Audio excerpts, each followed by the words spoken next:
All right, good evening and welcome to Truth and Transparency. Tuesday night, just a little bit after 9 p.m. Eastern Standard Time. Hope you guys have had a great Tuesday.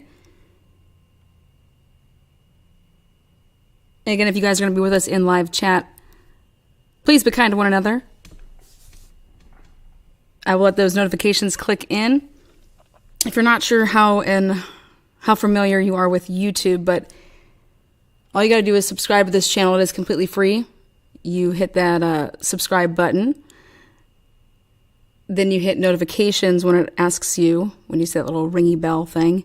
Click that and it will notify you when this channel goes live to be able to watch broadcast live versus on replay.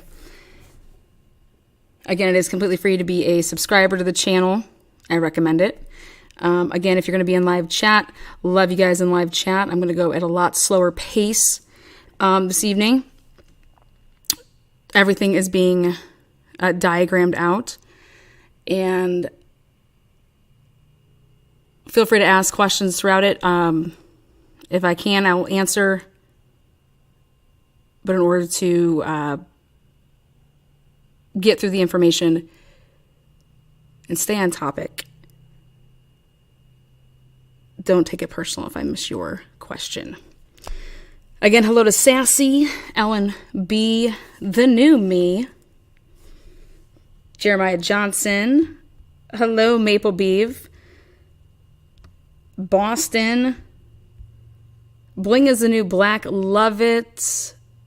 Bling is the New Black is having a fundraiser. Hey, you got a sale today on your fundraiser. I set you a donation. So they did like a button through their website. So any sales that go on over on Bling is the New Black, 50% of that gets donated to Fight for a Family. So that is awesome. Thank you for that. Bling is the New Black, and whoever made that purchase, thank you.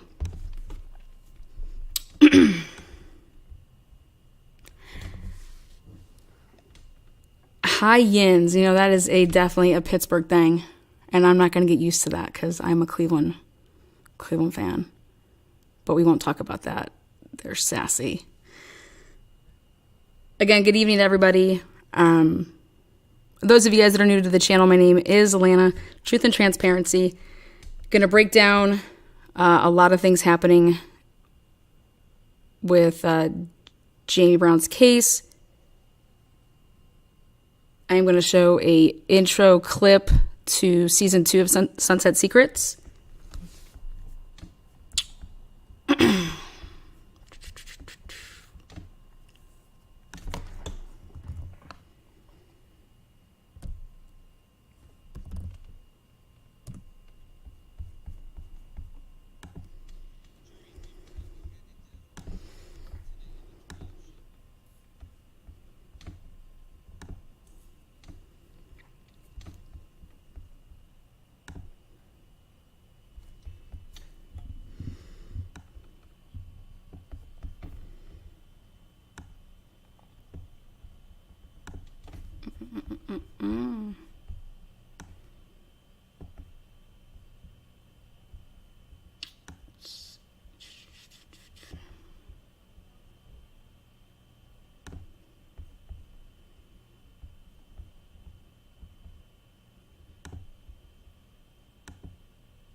Lana Oriani, Fight for a Family, that is www.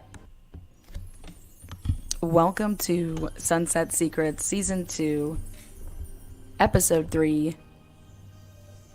This is Truth and Transparency YouTube page. Lana Oriani, Fight for a Family, that is www. fight the number 4, the letter A, family. Leaving off on episode 2 was breaking down the timeline of the last person to have seen Officer Naim in the Linmar Terrace alive. So we will be picking up here in episode 3 with more of the timeline as to what time did Officer Naim get ambushed and murdered in Linmar Terrace. The people in the van, who would have been Gordon, Dan, Richard, and Patricia. Again, they stated that they left the hospital, were discharged, and then Gordon and Dan picked up Richard and his girlfriend Patricia from the Aliquippa hospital, drove them then to Linmar Terrace. They drove up, parked the van, and as they got out of the van, they realized that they locked the keys in the van. They then say that they probably arrived between 7:30, 7:45, and then one of the gentlemen walks over to pick up or try to get Officer Naim or one of the officers' attention, whoever would be at the substation, to try to get them to pop the lock of the van. This is where where I came across the first sighting of Officer Naim being alive. Well, as I dug deeper, I came across 2 people by the name of Diane and Deborah. And Diane and Deborah, between the hours of 4:30 and 5:30, place Officer Naim alive. And in fact, they see Officer Naim walking. While he is walking, they also see these people drinking beer, staring down Officer Naim. The names are Too Sweet,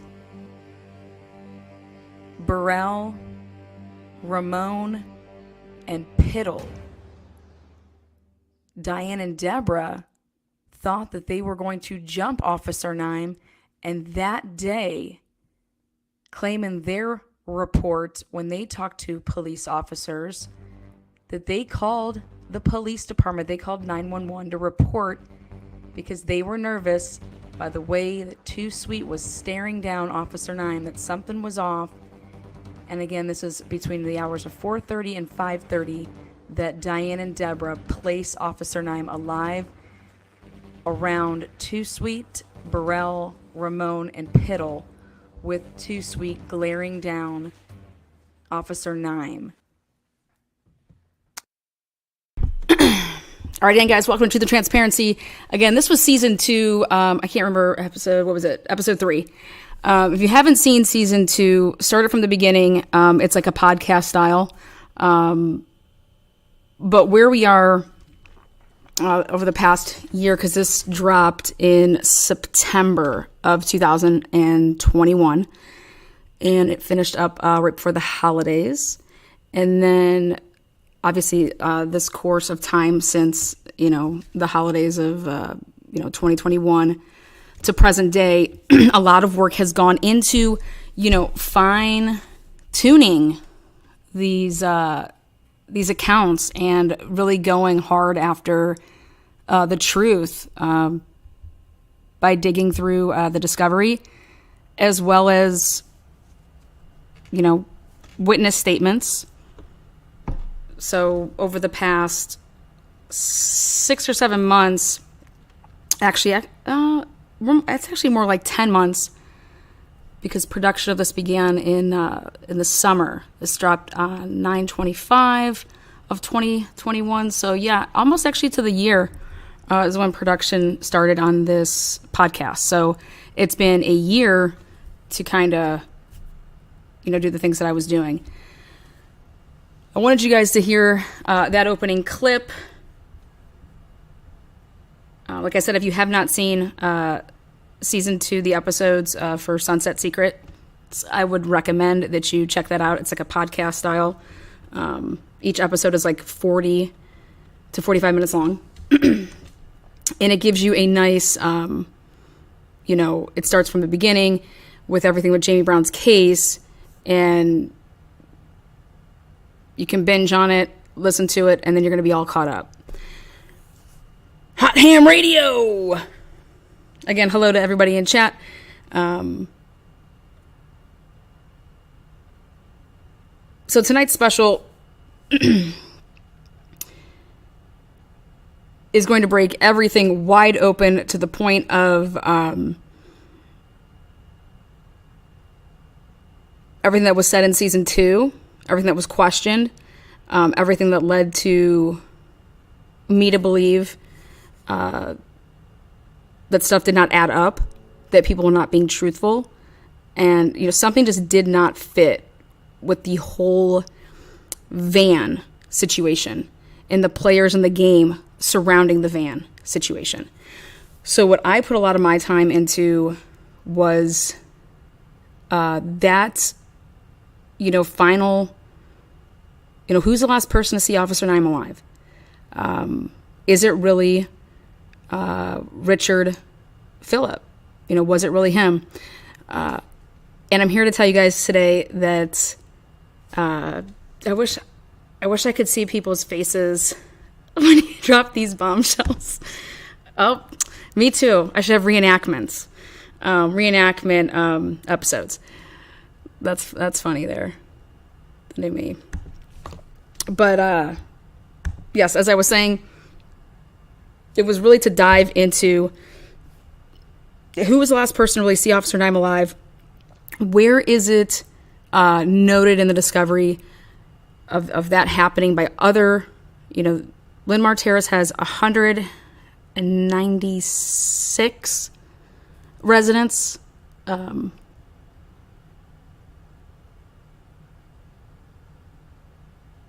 Back then, I think it even had more because they ended up taking out different areas. But yeah, who was the last person to see Officer Naim alive? And it could be like a worthwhile account that actually, can really stand for something. So, again, season 2, if you haven't seen it, start there because that's everything that has to do with Jamie Brown's case. This exclusive episode is to bring to the attention of everybody that is up to date. Okay. Jamie Brown I talked to Jamie today. He sounded great. He has a big day, a big hearing coming up September 20th, 2022. Yep. Just a little over a month. And I got to add some good news on top of that, excitement, is that he will have news channels pulling for him and covering it and supporting in this push for parole at the very least, because when he was and is to get out, then you can continue to fight for your innocence to completely exonerate yourself. But this man deserves parole at the very least. He is innocent, and I've had the pleasure of getting to know him, getting to know Aliquippa, and today I have the pleasure of showing facts, evidence of exactly what went down in order to get witness, you could say, statements, to be able to pump a timeline that the police and prosecution did in 2001 and sold it to the jury and sold it to the to the locals. So here we go.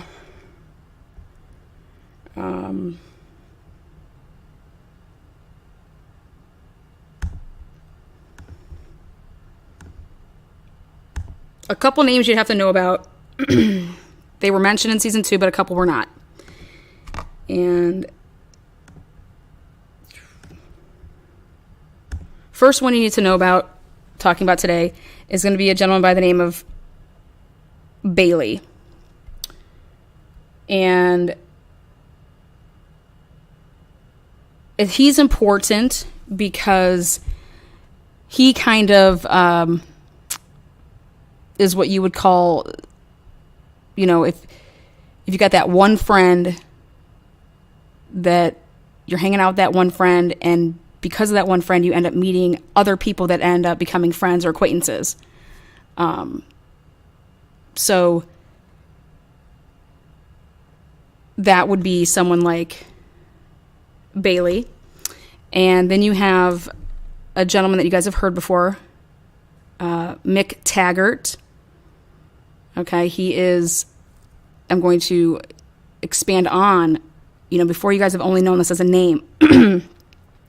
But Mick Taggart, he has owned it's called Mayfair Library. And I posted it today in the Facebook group. If you guys are not in it, if you want to join, you can. But Mr. Mick Taggart, since the 1970s, this Mayfair Library has been owned and operated, so over 40-some years, 43 years and a half or something like that. And Mick Taggart is a Aliquippa guy. Grew up on Main Street, connected, with the police department, with the fire department, and has very strong ties with families in the community. Important families in the community. Mick Taggart is the gentleman who owned the van that the next name we're coming to is Gordon. Gordon associates with Mick Taggart because he was driving his van. What you do with this Mayfair business is it was like a taxi service in a way. You guys can go ahead and research what, just go ahead and look it up. But in a way, it's like a taxi service. Mick Taggart has employed, anywhere between 4 and 5 people every year, and it revenues anywhere between $150,000 to $200,000 a year, allegedly. And like I said, it employs 4 or 5 people a year. And what I realized is that Gordon, Mick Taggart, Bailey, Rich Phillip, they all know each other because of this establishment, Mayfair Library.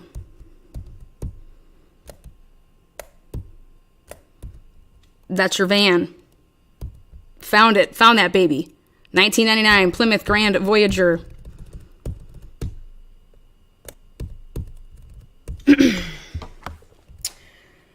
But the address that was always popping up for everybody was 407 Bridge Street. Well, 407 Bridge Street is actually a garage that's located right over here across the bridge, river, and it's a 20-minute drive to Aliquippa. 16 if you're pushing it. No traffic going up to Linmar.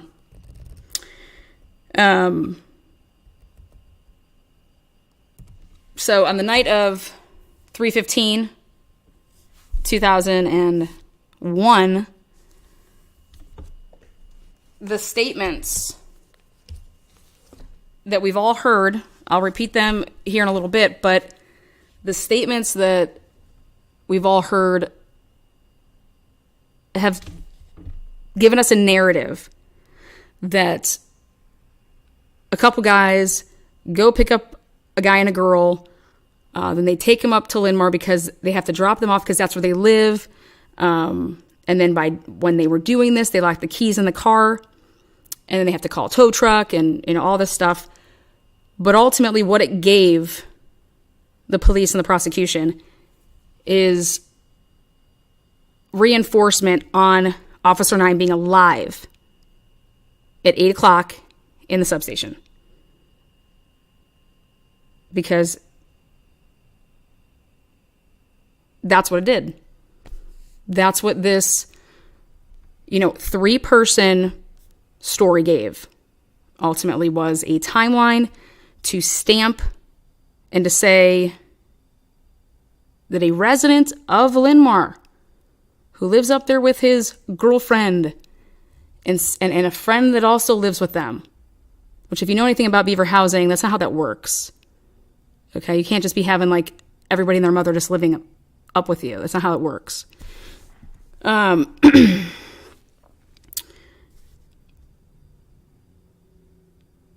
So this story, though, when I first heard it, I said, there's no way. I said, there's no way because of many reasons. But the number one reason is right here. 8 o'clock getting a phone call saying that you locked the keys in the car and that somebody has to driving from Bridge Street to Aliquippa to Linmar Terrace is going to take you 16 minutes if you are booking it. That puts you at 8:16, and that's if you left right when somebody calls you to tell you about a situation that the van keys were locked in the car at 8 o'clock. That's 8:16. That's you arriving if, like I said, you booked it. Well, at 8:15, the call went out, officer down. Okay?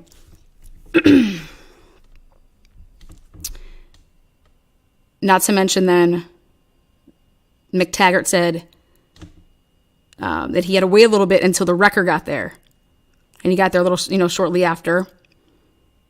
And then a cop drove around and looked at him and didn't say anything. And he was explaining why he was there. Okay. And then he went there to pay the guy, and then he left. When it was all done, it was quick job. Like I said, I didn't buy it. Again, for numerous reasons, this is one of them. I'm showing you on the screen right now, is the time. They blocked off Linmar. You're not leaving there. I don't care who you are. Okay, they weren't going to let anybody leave. That was the whole point of putting that blockade. No one's leaving, no one's coming in. Doesn't matter who you are. Next, I then took a look at the dates. Okay, the dates of this. And I said, well, this is really awkward. I said, this is not, again, letting me know that it's off. Taggart goes to PSP. They don't come to him. Okay, he doesn't live in Linmar. Goes to PSP on May 3rd, 2001. Now, Jamie Brown was arrested, as well as other people were arrested before even Jamie Brown was, but he was arrested on March 17th.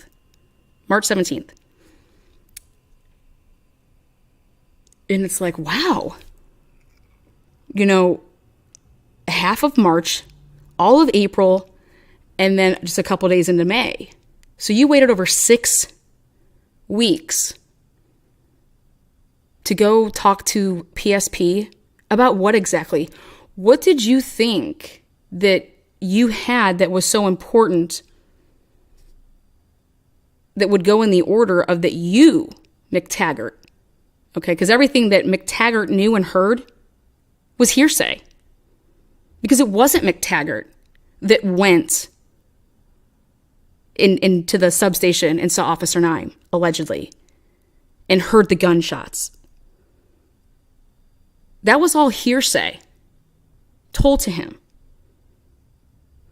So I said to myself, the person that should have been jump-starting all of this, based on their story, is the person that allegedly lived up in Linmar. And that would be allegedly, which come now find out, did not live up in Linmar. Did not live there with his girlfriend. But that would be Rich Phillip.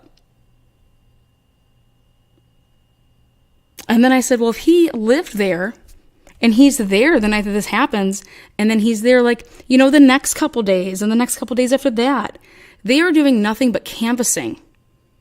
Meaning they're going door to door and they're asking people where you were, do you know anything, da-da-da, da-da-da.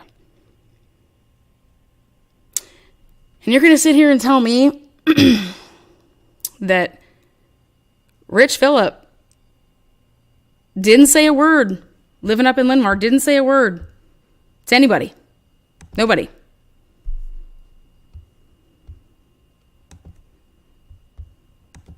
But then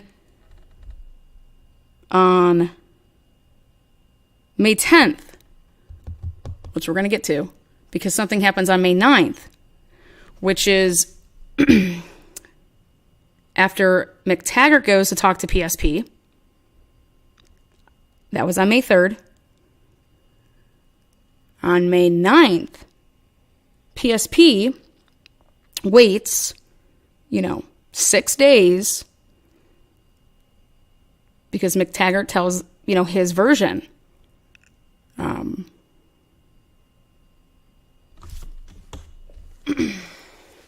Which is the following.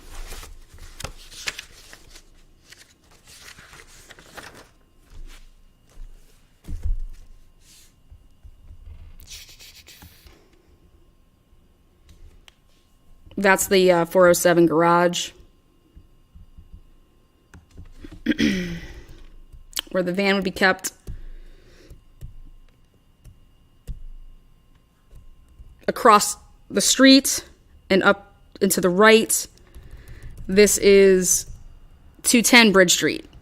And this is the hangout where Phillip lived above, right there. And hung out with his boy Taggart and Bailey and Gordon.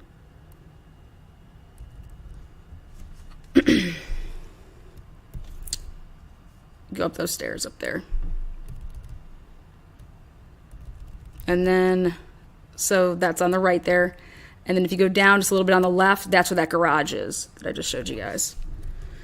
And this is Bridge Street, and this is, 20 minutes away. Okay. Now, right basically across the street from that 407 Bridge Street, like you could see Bridgewater Fire Department's right there. So, everything is accurate with saying that it's, 15 to 20 minute drive. It's all right there. And that's the way you would go down 51. So that's like the Rochester, Beaver Falls area where that Bridge Street is. And you would have to go across the bridge. Then you would come up 51 through. There you go.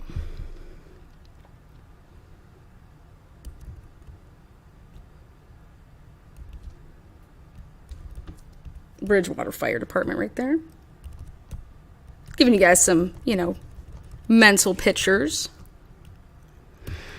And then here's the service center that serviced allegedly this van that night. It is just a 5-minute drive. It's right there in Aliquippa. 1.8 miles away.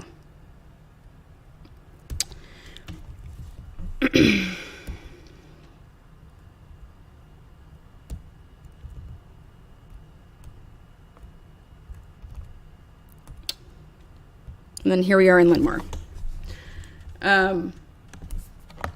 Okay. So.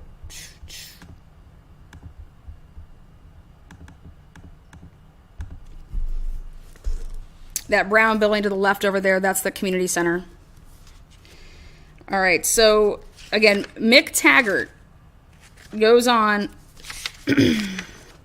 down to PSP and says the following. I was called approximately at 8 p.m. and told that an employee had locked the keys in the car in Linn-Mar So right there, he admits that Gordon is an employee. So 1 in the column for Lana here. Yes, Gordon is an employee. Continuing on. Taggart says that he's the owner of the company. He said, I contacted Hyman Auto Service by phone from Bridgewater and then proceeded to Linmore to meet the serviceman and make payment to the serviceman. Because I always said, well, why is he going there? Unless he was bringing keys. I mean, it's 2001. In college, I ordered pizza all the time and paid over the phone with a credit card. Debit card. Okay, this is not 1970. This is 2001. Why does he need to go there? Continuing on.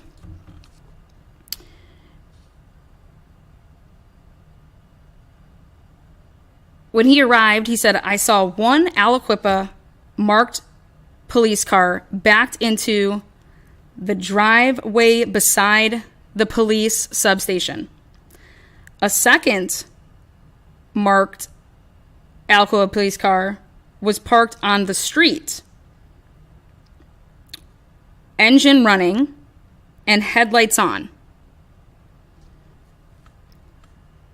I proceeded to my parked van to wait on the service guy. I saw no police officer to this point.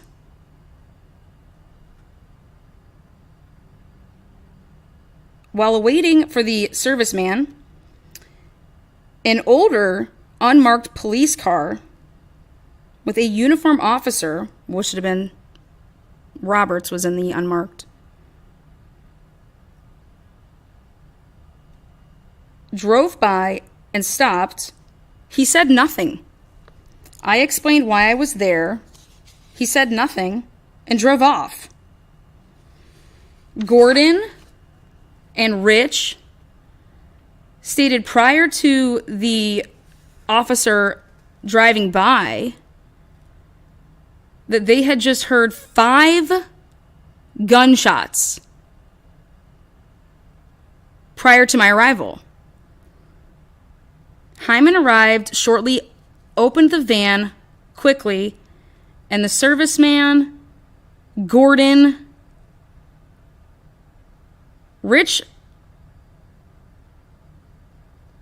Philip, and I left for Bridgewater. Period. Well, I was blown away when I read that. I said, you know what's crazy about that statement? Well, first of all, that was the handwritten statement. And then when the cops or clerks, whoever does it over there, when they typed it up, they put their little, it was very, very interesting, the choice words that they used and what they kept in and what they didn't.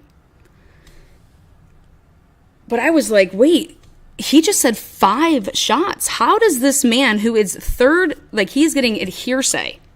He is the first person in a report that I've seen, and mind you, this is 5/3, 2001, so this is, he wasn't there. But he is nailing. There were 5 shell casings there. Nobody knew that. Nobody could get that right. You got guys saying 8 to 10. You got guys saying 9 to 11. You have 6. You have 3. You have 2. This man writes 5. Just like that. And he is the first one that goes to PSP. Again, I said, well, that's weird because it shouldn't have been that order. It should have been Rich. And also, it's weird that why go May 3rd? I said, okay, well, let's see what happens here. Then, after they talked to Taggart, they talked to, on the 9th, May 9th, they talked to Gordon.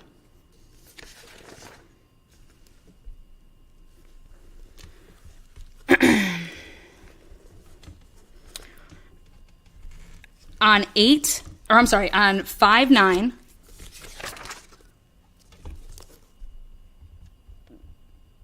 Exactly. You do. You would ask even random people. You'd ask the neighborhood. Okay, here it is. 5/9.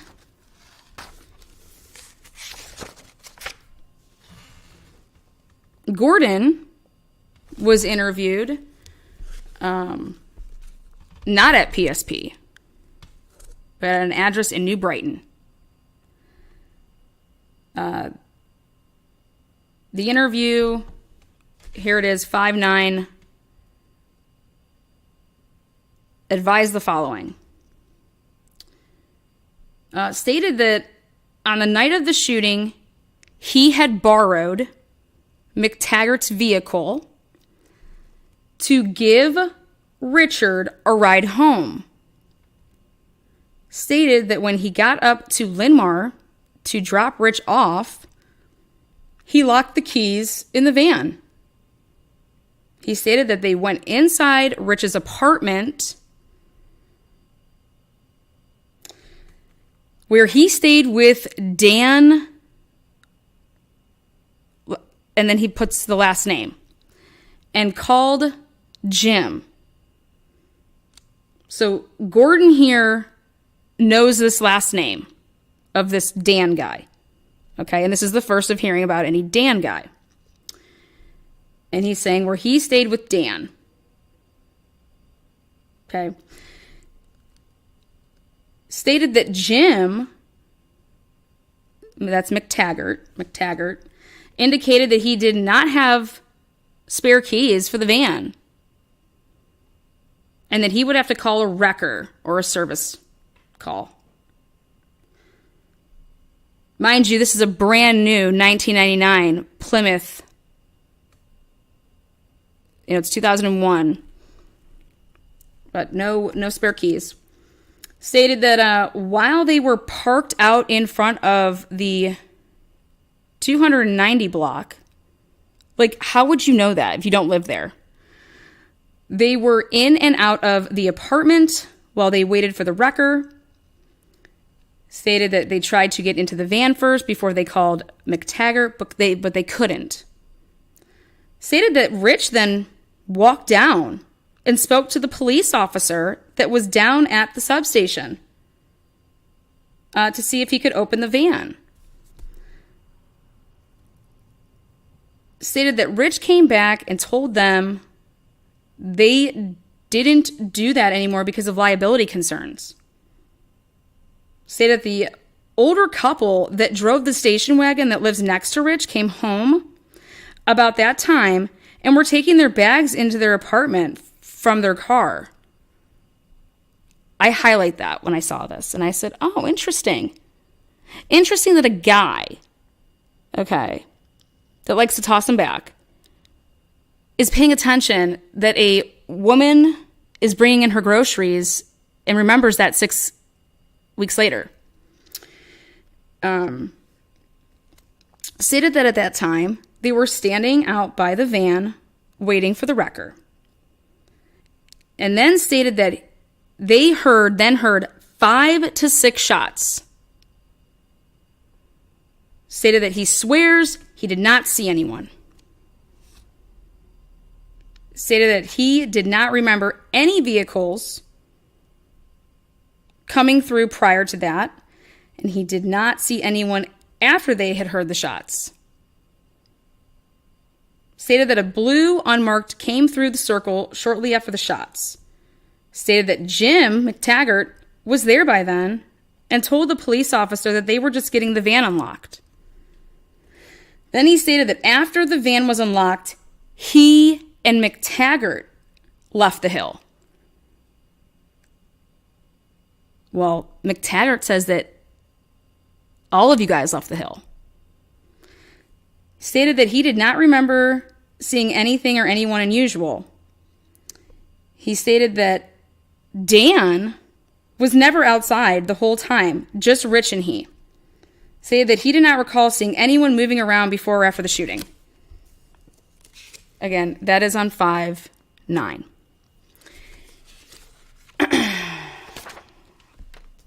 And then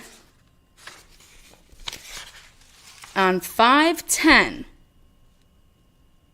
they then go to, remember I told you guys to remember a name? Well, they go to an address to interview Rich, and it ends up being the address of Mr. Bailey. Okay, so Rich isn't at his 293 Linmar apartment with his girlfriend, just in his roommate Dan. He's at Bailey's address. And I highlight that, and I was like, interesting. Why isn't he... First of all, why wasn't he ever interviewed during the canvasses that you guys did for the past 6 weeks up in Linmar? But more importantly, why are you interviewing him at Bailey's?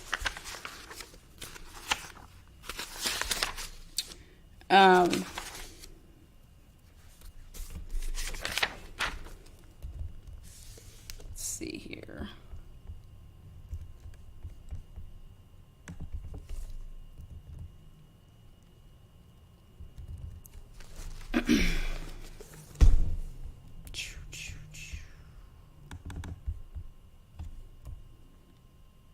Okay. So here we go. And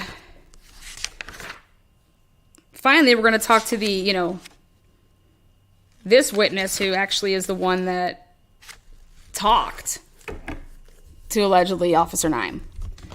So on May 10th, 2 officers proceed to, again, not Linmar, but to this address where Bailey lives.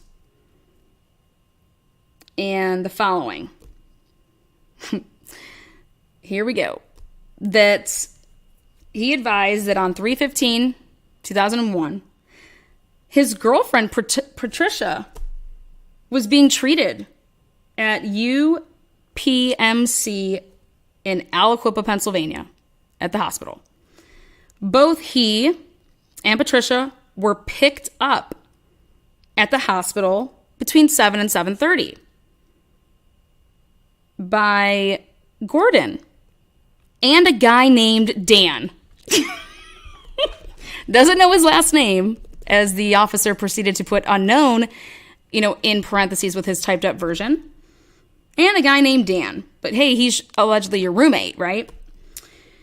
Rich advised that Gordon drove them directly back to their apartment at 293 Linmar. As soon as they exited the vehicle, Gordon realized that he had locked the keys inside the company van. At that point, Rich decided to walk down to the substation at approximately 8 p.m. and knocked on the door, and that Officer Naim answered the door. However, he only partially opened the door. Rich explained to him that they had locked their keys inside of the vehicle, and he was asking if the officer could open the door. Officer Naim informed him that his department no longer provided that type of service due to liability issues. I mean, nobody, not Sonia Carter, not Officer Roberts, Officer Cassidy, Officer Son Young, nobody can find Officer Naim. But fuck, Rich here? Rich just waltzes right down to the substation, knocks on the door, and the officer just pops out. Right there at 8 o'clock. Right when they're all supposed to be, all the reports, they're Cassidy saying, and Sean, we just went over there a little before 8. And they blew the air horn, and he didn't come out. Well, hey, leave it up to Rich, though. So after that encounter, Rich stated that he then walked back to his apartment, and Gordon telephoned the owner of the van, McTaggart. McTaggart, in turn, telephoned a tow company to respond to the scene and open the door.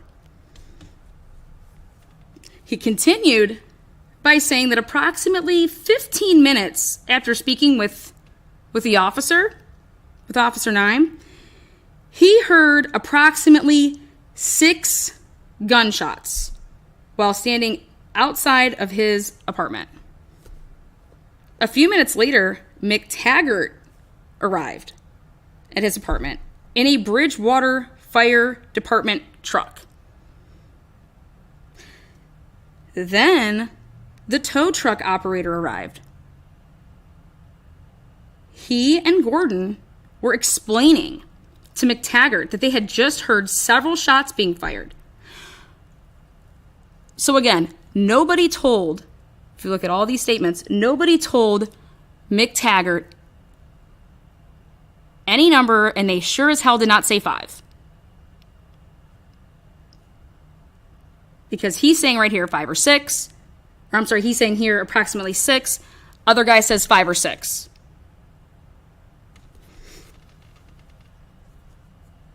He also advised that after hearing the shots fired, he saw a bunch of kids were running. Well, that's opposite of what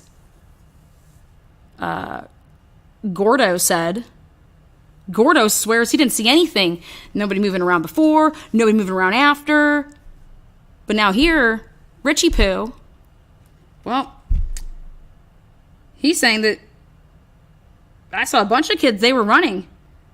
And then he advised that there was a young black female approximately 14 to 16 years of age who was just sitting in the middle of the road screaming, "Oh my God! Oh my God!" immediately after the shooting. He did not know the female, nor did he recognize her as one of the residents of Linmar. I wonder why, because she didn't live there. But he stated that he does not know many of the people in the apartment complex. He more or less only spoke to his neighbor, and then right here was able to give the name and the correct address of this woman that lived in this place. And, you know, when I saw that, then I was like, interesting. You know, because that was significant to me, because how could he just whip that out of his ass, right? And then no more further words were written. Nothing was talked about, you know, him staying, him leaving, but that's just the end of the report. Until, which we're going to get into. So, I took it upon myself to say, okay, I don't believe any of this. I'm going to prove that it didn't happen at all remotely how they say it went down, because this is everything for Jamie, in my opinion, is this timestamp of the officer and what time that he would have been murdered. And the reason it became so important to the police and the prosecution is because after they got Jamie Brown's phone records, okay, they then were able to tell themselves, oh shit, okay, we need to, I mean, it's going to matter here on if we want Jamie Brown, we got to have this murder happen within a very certain, you know, a very certain time frame to be able to, you know, make this all work. So, I said, all right, who are these people and how do they all know each other?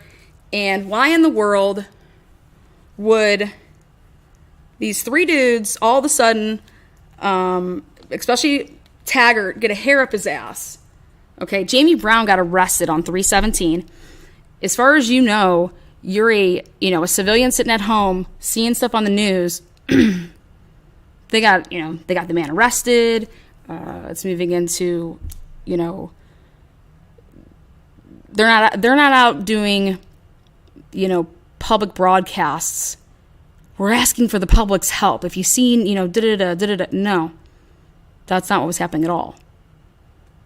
Okay, they arrested Jamie Brown. They have Darnell Hines, they have AC Taylor, they have Jamie Brown. And prior to that, they had detained people. So I said, okay, well, who are these people?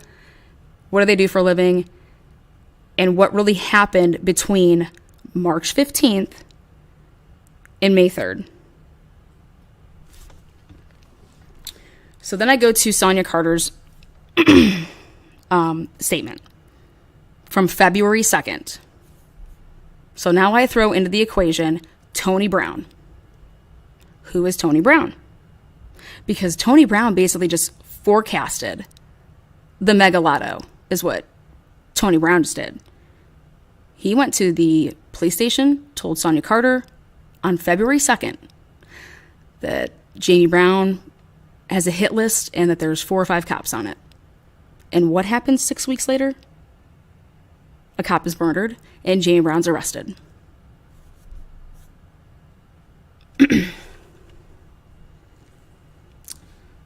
So who is Tony Brown? You have to add him to the equation. But what else did he say to Sonia Carter?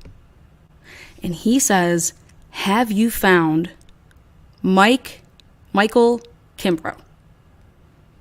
And then asks about looking into the drugs with Aaron Marshall on Main Street.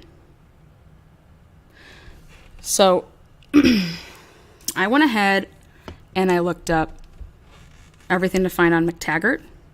I looked up everything to find on Gordo, on Rich. Now I threw into the equation Tony Brown, Aaron Marshall, and Michael Kimbrough. And would you believe it? On March 31st, 2001, Gordo was picked up and arrested for let's see, basically drinking and driving, basically a DUI. But then the last kicker was he was driving without a license. And that caught my attention. Okay? Because why is somebody driving without a license for a company that's what they do? They drive around. It's a livery. It's that's what you're doing for the man. Which is, Gordon. So on March 31st, 16 days after the murder, Gordon is arrested for basically DUI.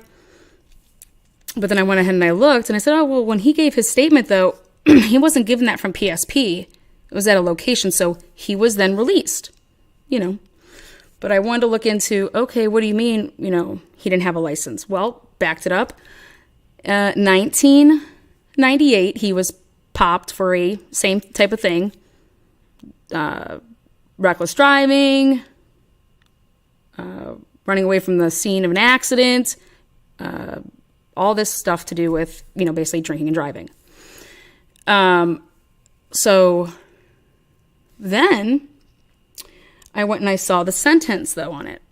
And he was supposed to be serving actual jail time because it was his 4th offense. Okay? And he did serve a little bit, but then he was released, just like everybody gets released early. He was released, but obviously you are put on probation. Okay? And he was put and released. His end of his sentence date was not till 2002. And here, I'll bring it up.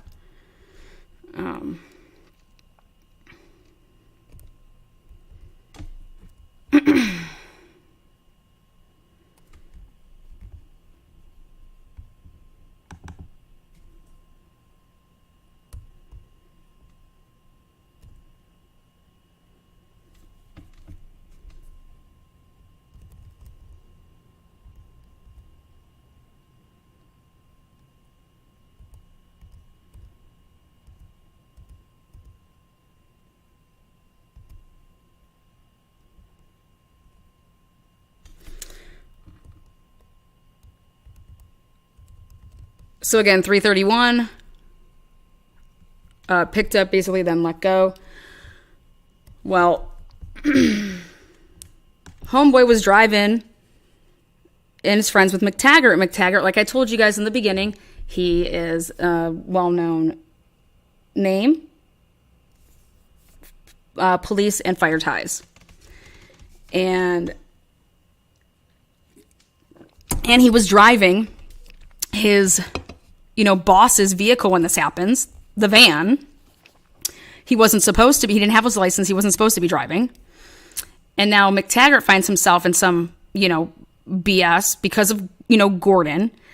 And what are they doing with those vans? I mean, are they really going and picking up people like they say? Okay. But I'm not going to sit here and speculate because I can still do it with the facts. And the fact is that I want you to tell me, why in the world would a guy that is not supposed to be driving on 315 be okay with McTaggart, him, and Rich just going to the station, more or less, and admitting that, hey, I violated my probation. I was driving this dude. Picked him and his girlfriend up. Was driving my work van. Picked them up. But I'm not supposed to be driving because I don't have a license. But I'm going to tell I'm going to tell myself, no guy's going to do that. Because you have to think about this. Jamie Brown is already arrested. Every normal civilian out here, they think, Jamie Brown's arrested. Why would I need to go? Why do I think that my story would be important? That I would be like, you know what? I need to go down to the police department. I need to tell them that we saw Officer Naim that night. Well, I mean, I really didn't, but I'm just going to tell them how my friend did, and that, how we locked the keys in the car and all of this stuff, and that the PSP really needs to know about this. Because if you felt that way, why didn't you say it? Why didn't you say it in March? Why didn't you say it in April? Why did you say it on May 3rd? May 3rd. Why May 3rd? You talked to him on May 3rd, and guess what they did, which the police never do? They also typed up his report on May 3rd. It usually never happens like that. But all of a sudden, we're going to come tell that a guy just, like I said, blew his, probation, all this bullshit. And I said, okay, what the what happened on May 3rd? Or what's going on? Then I find out Gordy Poo gets picked up. And yeah, we can help you out, but you're going to help us out type of thing. What do you, okay, what? Well, have you seen Michael Kimbrough around? Well, what? Huh? You know who I'm talking about. Michael Kimbrough. Would you look at that? On May 3rd, 2001, Michael Kimbrough was picked up. Remember Tony Brown's telling us? Tony Brown's telling us what? To Sonia Carter. Hey, have you guys picked up Michael Kimbrough? Have you guys found him? And I said to myself, what the Was he a fugitive at the time? What do you mean have you picked him up? Have you found him? Well, look at that. So if Michael Kimbrough is listening, I think I found out who ratted you out and how that all came to fruition for yourself there on May 3rd, 2001. Okay? Tip your bartender.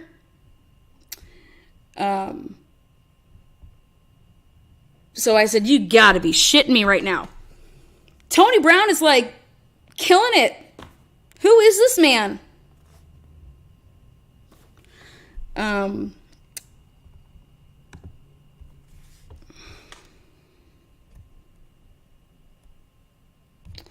He waives his preliminary on 529 because what happens 5-3. So let's back it up a second here. Forgot to add this in. Forgot to add this part in. Before we get to the 5-3 date, there is something big that happens in April. And it happens on April 8th. And it is when, right there, Tony Brown is arrested. Tony Brown is arrested and thrown these ridiculous charges involving minor.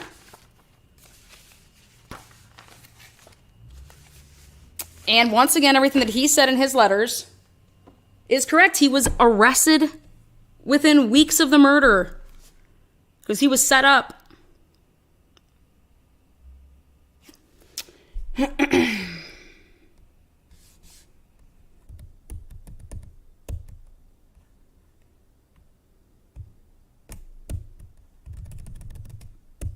Right there, that sentence end date 2/2. Or I'm sorry, he was still 8/15/2002. So no guy is going to.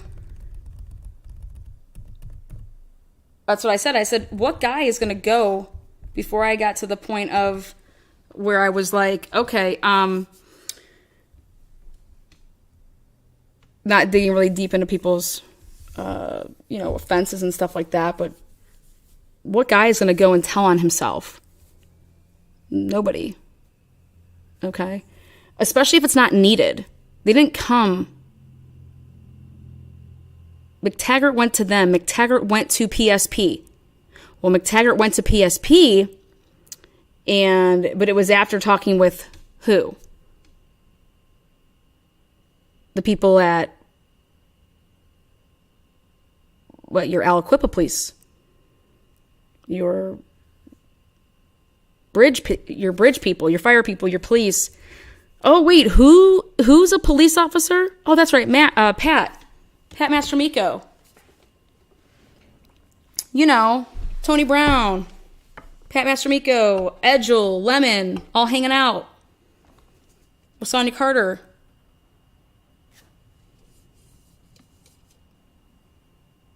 So then I said to myself, well, let's go take a look at those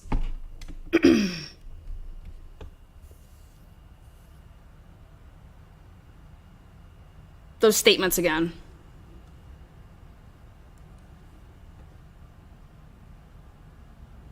We need to get to the bottom of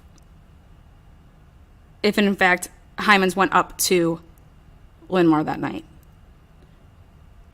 We need to get to the bottom of, was a woman discharged from the hospital that day? Were they dating? Did he live in Linmar?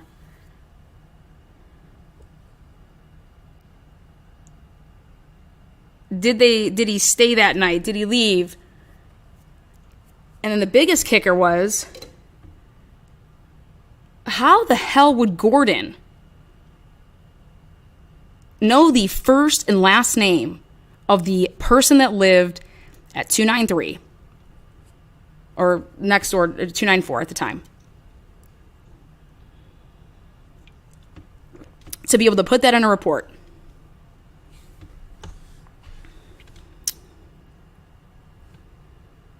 Well, so I kept digging.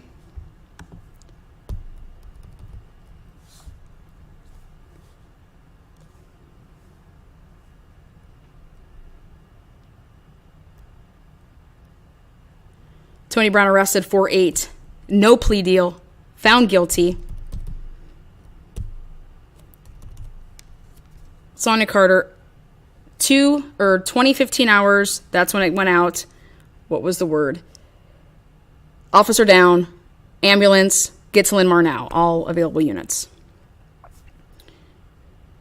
And then I said to myself, Why was she asked to go get that log? Why would anybody think at a time like that to go secure the log? Right here. Look at that date, 5/21/01. At this time,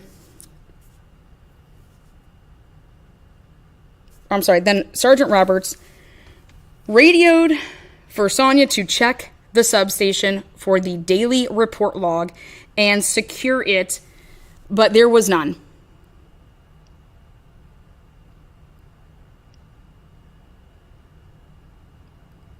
By the way, Mick Taggart has never once taken his vehicles or that vehicle or any vehicle to Hyman. So adios. Number 2, Rich did not live in Linmar.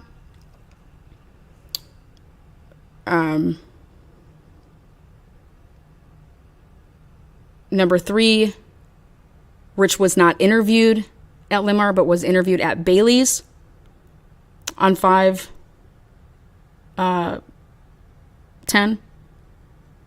Oh, and just wait for the next place that he's interviewed on 6/2.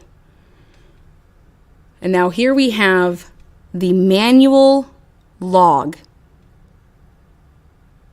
This would tell you everything that happened that day. When Officer Naim leaves to go on his, rounds, he marks down the time. When you come back, you mark down the time. If there was an incident, you would put it on that log.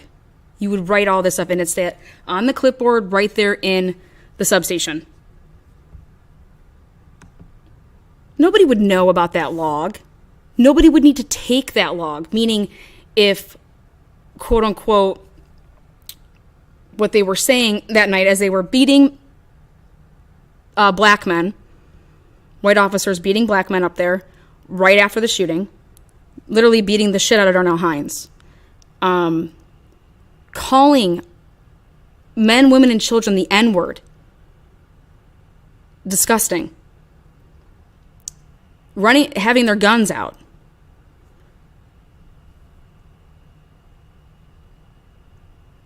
And go secure the log, the daily log. And why would Roberts, who, you got Cassidy, Sonia Carter is a brand new officer. Why would you ask her to go secure the log?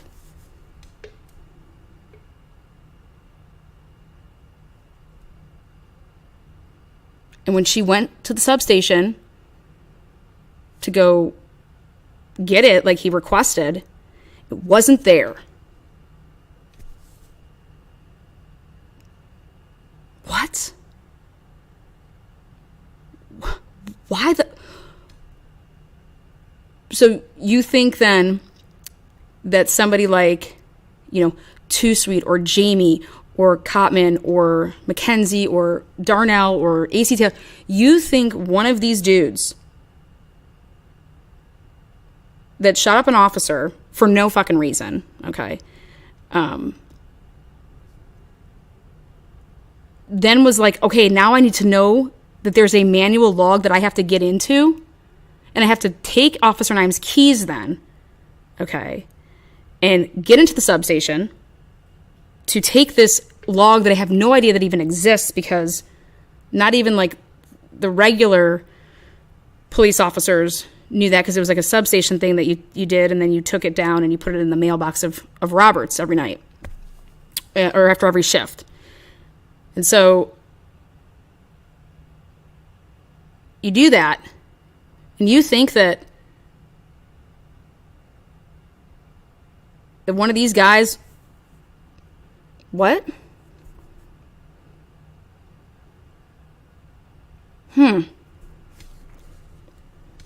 No. And why wouldn't Roberts go and secure it? Why wouldn't Cassidy go and secure it if it's so important, that they're telling her to go do that? And telling her to do it like relatively soon.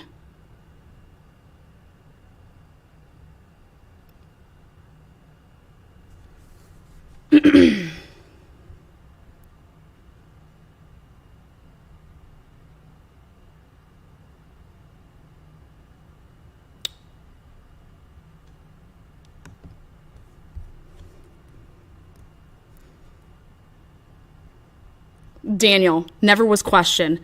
Patricia never questioned. Daniel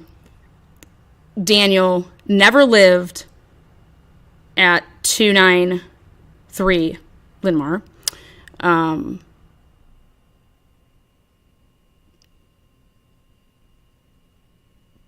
Patricia lived there.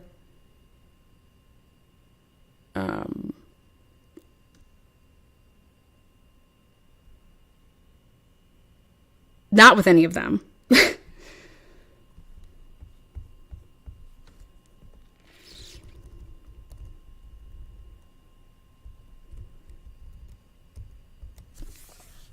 Impossible for the time frame that they're all alleging, with the scene already being logged by 8:20, for them, to even possibly get in. Nobody was getting in.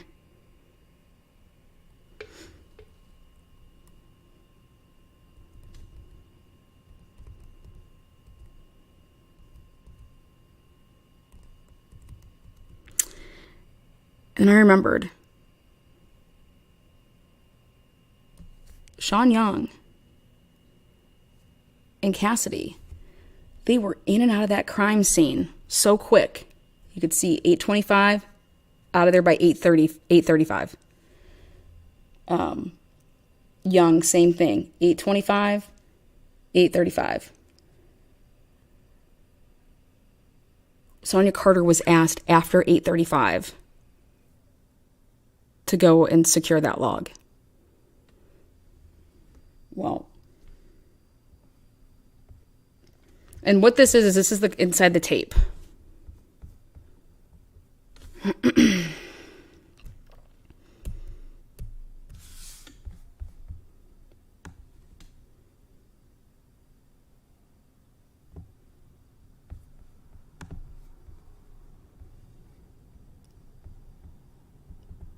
Why would that log be so important that day?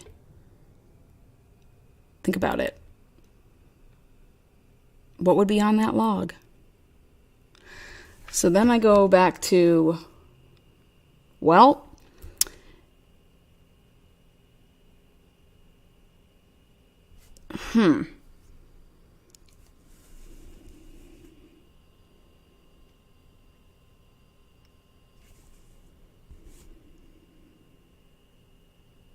Jamie Brown was already arrested.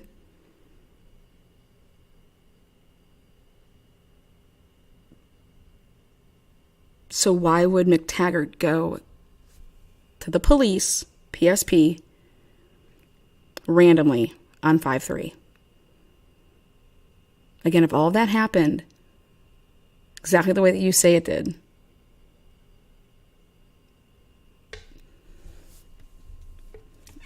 it would never happen in that order. It would happen reverse order.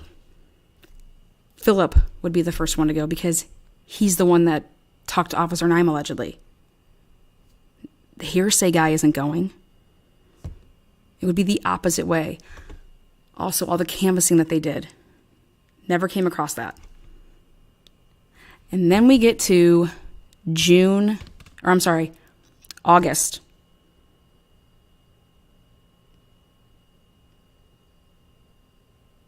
And PSP wants to talk to Rich again. Why? Okay, well, where's Rich? Rich? Oh, he's in Mississippi, they said. We talked to him on the phone. He's in Mississippi. What? Why would Rich be in Mississippi? I don't know. Ask Rich, I guess. Rich never lived in Mississippi. What the heck are you people talking about? Yeah, 8/2. On 8/2. 2001. Well, we need to, it says Rich here, formerly of 293 Linmar, but now is residing in Union, Mississippi. Well, let me give you guys a little 101 PSP. Union isn't in Mississippi. It's in Missouri, motherfuckers.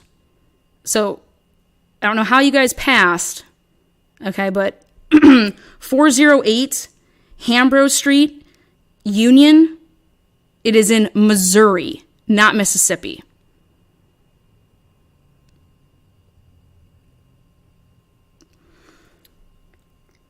And then supplied a number that's never belonged to Rich. A 636 number. Again, never belonged to Rich. Again, an address, never got mail at. Phone number, never registered to him. And an address that isn't even right with the right state. Okay, but on 8/2, they want to have another talk with Rich. You know, doesn't say why, but no handwritten notes. But here we go. I asked Rich to relay his observations the night of this incident. That's Philip. Philip is Rich. Philip advised that he and his friend Gordon had just brought his girlfriend Patricia back from the hospital. Gordon then accidentally locked the keys in the van they had used. They called McTaggart, the owner of the van, and advised. McTaggart then called for someone to respond and unlock the van. While waiting by the van, which was parked in the area in front of 293 Linmar, he heard 6 to 8 gunshots. Oh my God, now it's 6 to 8? He then observed a bunch of kids running from the area of the substation and playground toward the Linmar store. He then saw a young 13 to 15-year-old black girl screaming and crying in the middle of the road. He could not remember what she was wearing. He could not identify her name. And after the shooting, McTaggart showed up in a Bridgewater fire truck. A man in a Suburban then showed up and unlocked the van. A cop in a blue unmarked police vehicle then drove by and briefly spoke with McTaggart. Later, Philip, learned a police officer had been shot.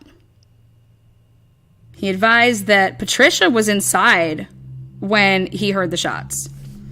So, in his follow-up on 8/2, he doesn't mention going down to the substation and, seeing Officer Naim. He now is saying that a Suburban is the vehicle that came to pop the lock. Not a tow truck. He's also saying now that it's 6 to 8 shots versus just 6.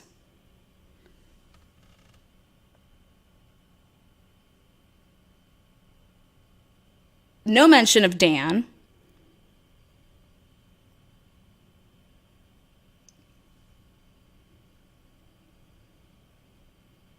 Again, no mention if he stayed that night or if he left, but he says that later he learned a police officer had been shot. Period. Wow. And again, Patricia was never questioned. Dan was never questioned. But why the follow-up?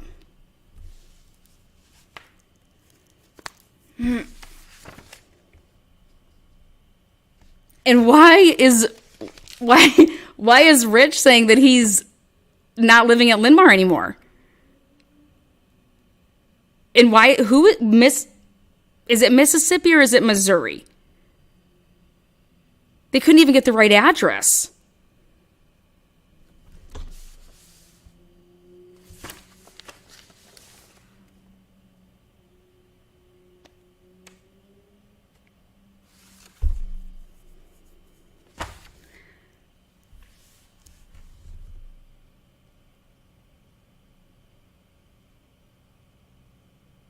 And how many people do you think testified at trial?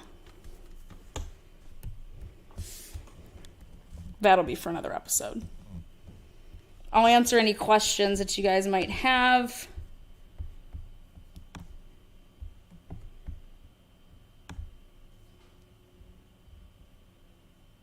Oh, I forgot one thing I did want to point out. This is how, again, Mick Taggart was told 5. Clearly not by one of the guys because they didn't even know. But right here,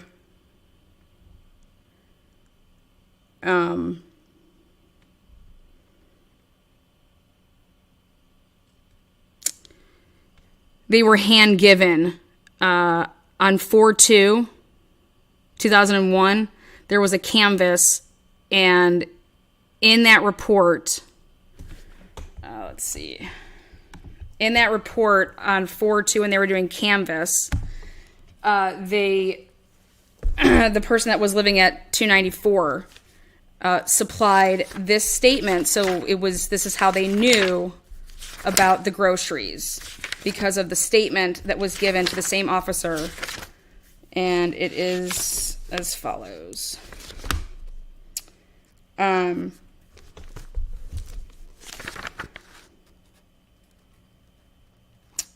This officer accompanied, again, same people. This person informed us that on the day of the shooting, a bunch of different things. And then when she returned home, she walked outside to get her purchases out of the car, during which time she had heard gunshots.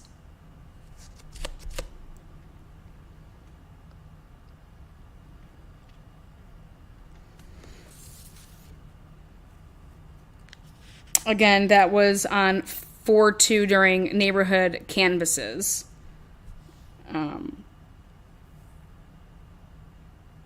And what I think is hilarious is, you know how people have nicknames? Well, Gordo named this person by her full government name. Shut the fuck up, okay? Just shut the fuck up.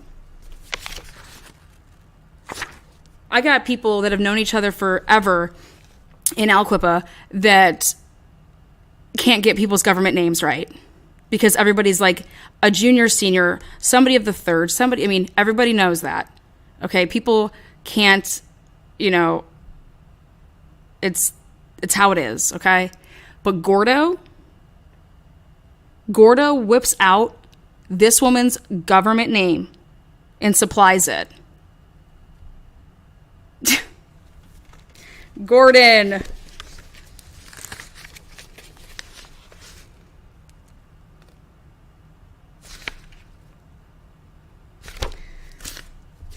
I said it in season 2 that they swiped Officer Naim's badge after he was dead to push, at the time, they weren't thinking that it was,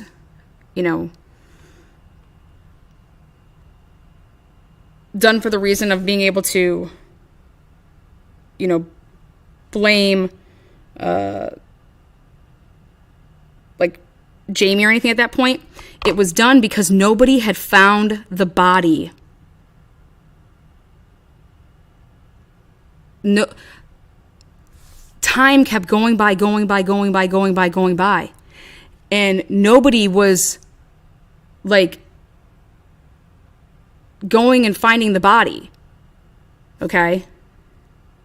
Nobody was going and finding the body.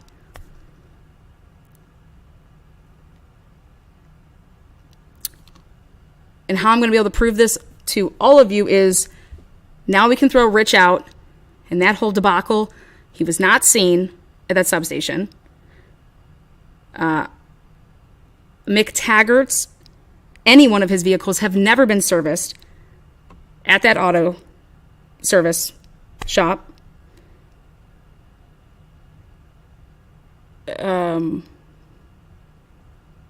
I was able to supply the VIN number on top of everything else of that 1999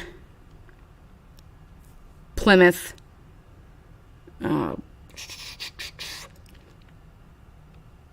All of the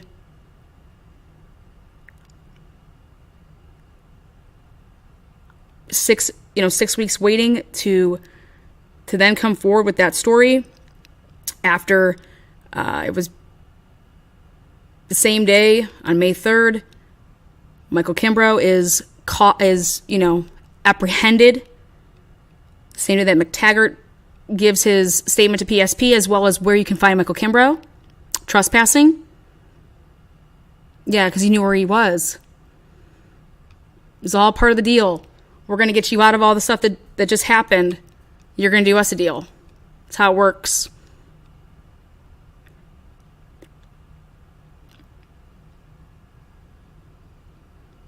And you got Bailey, you got Gordon, all these, then all these years go by, which I'm going to get into in my next episode to talk about Aaron Marshall. But all of it centers around drugs.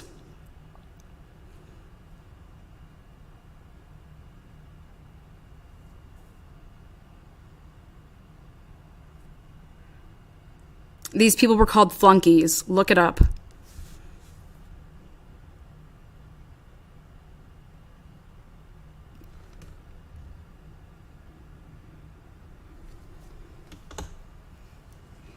These people were hand-fed these statements.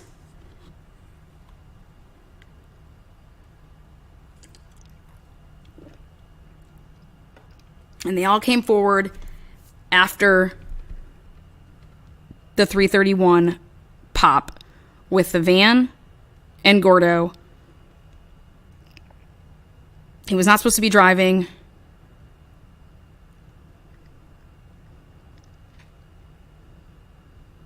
We're talking about fourth DUI. We're talking felonies. And you would think it would stop. No, it didn't stop. It just kept going. But I'm going to stop right here at, June, July, August as to the certain dates that surround everything. Again, Tony Brown arrested April 8th. 3 weeks after. Everything that Tony Brown said to Sonia Carter on February 2nd, I can prove is true. And even who Aaron Marshall is and how that ropes everything together when you're talking about what went down with Angela White in 2002 in the big drug bust with Mike Lanton. Period. Jamie Brown did not kill Officer Naim, and nobody in Linmar or in Aliquippa, period, is going to call the police when seeing a dead body, especially if it was a police officer, because you are going to get blamed for it.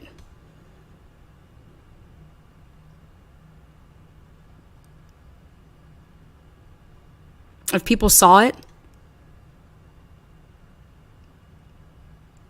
or came across the body and you see the accounts of people like running and stuff like that, well, that's not what I have from the eyewitnesses up there. They've all said the police were up there when the shots were fired. That's why there was no 911 call. Doesn't it make sense? You don't need to call 911 when the police are there and the police heard the shots because they're there.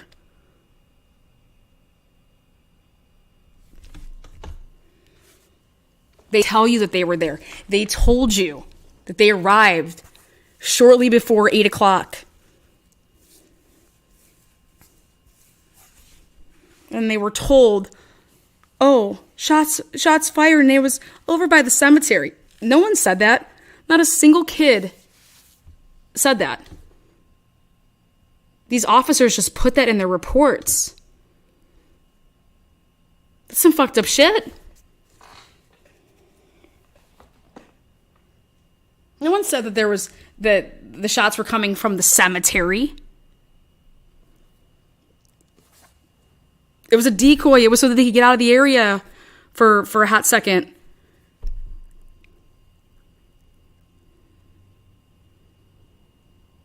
Officer Naim was killed before 8 o'clock.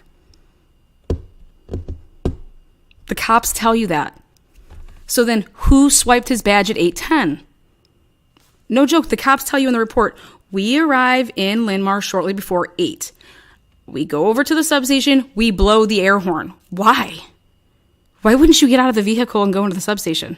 Especially if you need to talk to Officer Naim. Why are you blowing the air horn? It doesn't make no sense. And there's not one eyewitness testimony to saying, oh my God, when the cops came up here, then they started blowing air horns or something like that. No, there's none of that. Not one single person talks about air horns. Because there was no air horns. And do you understand that all these cops turned in their report after frickin' Taggart and Gordo and Rich? Except for Roberts.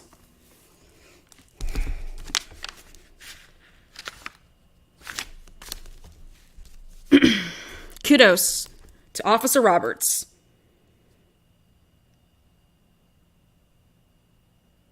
He was interviewed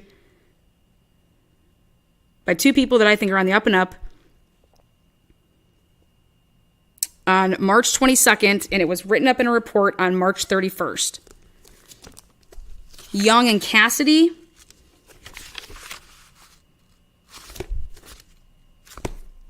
May 21st, after Linda Barr and Tesla ate their asses in that meeting at the Aliquippa Police Department.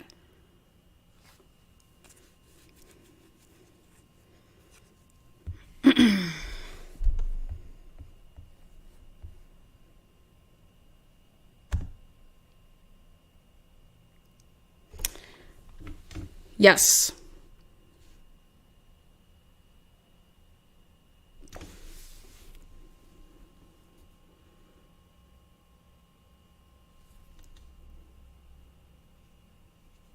The drug dealers weren't the only ones making money off of drugs in Aliquippa, okay? These police officers were beating people and collecting envelopes. And if you didn't pay up, you're going to be dealt with.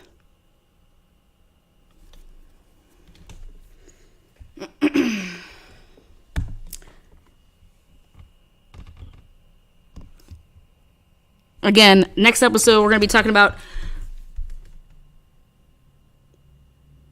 what occurred, obviously, after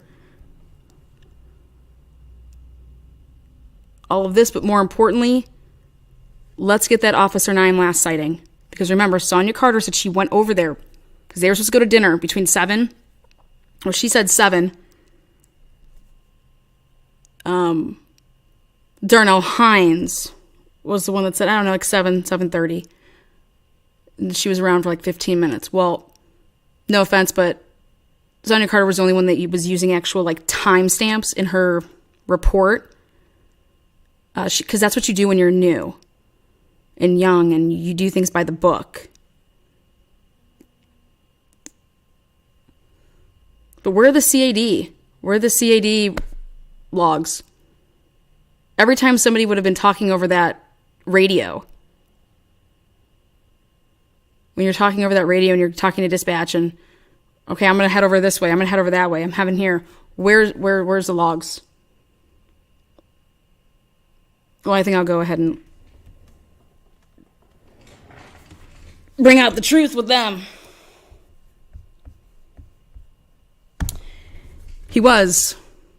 And he told the wrong people, the people that he trusted.